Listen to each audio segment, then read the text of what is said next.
कुछ लोगों ने इस सूरह को मदीनी बताया है, लेकिन मेरे विचार में इसका कोई भी आयत मदीनी नहीं लगती। पूरे की पूरी सूरह का अंदाज और लय बिल्कुल एक सी है और पढ़ने वाला साफ महसूस करता है कि यह एक ही बार में नाजिल हुई है। इसके लहजे की बात करें तो यह उन मक्की सूरहों में से है जो उस दौर में नाजिल हुई जब नबी सल्लल्लाहु अलैहि वसल्लम के मुखालिफ अपनी जिद और गुस्से में इस बात पर अड़ गए थे कि जब तक उन पर आजाब सजा की कोई निशानी न दिखाई जाए वे इस दावते हक को मानने वाले नहीं। वे यह भी मानने को तैयार नहीं थे कि अगर उन्होंने इस नए दीन को ठुकराया तो उन्हें सजा दी जाएगी, और यह भी नहीं मानते थे कि एक दिन ऐसा आने वाला है जब वे हमेशा रहने वाली रुसवाई और दर्दनाक सजा का सामना करेंगे।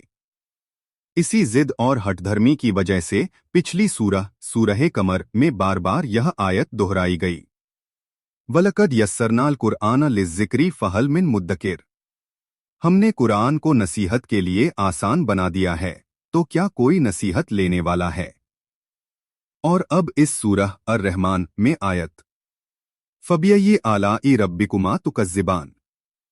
तो तुम दोनों अपने रब की कौन कौन सी नेमतों को झुठलाओगे, बार बार दोहराई गई है। ऐसा अंदाज तब अपनाया जाता है जब मुखातब जिसे संबोधित किया जा रहा है या तो इतना जिद्दी हो कि वह अपनी इच्छा के खिलाफ कोई बात सुनना न चाहे, या फिर वह इतना अंधा और नासमझ हो कि हर बात को चम्मच से खिलाकर हर मोड़ पर तवज्जो दिलाकर समझाना पड़े, तब जाकर वह कुछ समझें। किसी भी तकरीर या बातचीत में श्रोता की ज़हनी हालत और स्वभाव को सामने रखकर बात करना बेहद ज़रूरी होता है। ऐसा न हो तो तकरीर हालात के मुताबिक नहीं होगी और न ही बलगत वक्तृत्व की हदों में होगी। जिन लोगों को खिताब के इन उसूलों का इल्म नहीं, वे इस तरह की बार बार दोहराई गई आयतों के असल सौंदर्य को समझ नहीं पाते। वे इसे बेकार की पुनरावृत्ति और तकरार समझ लेते हैं, जो उनके नजरिए में खिताब की कमी है।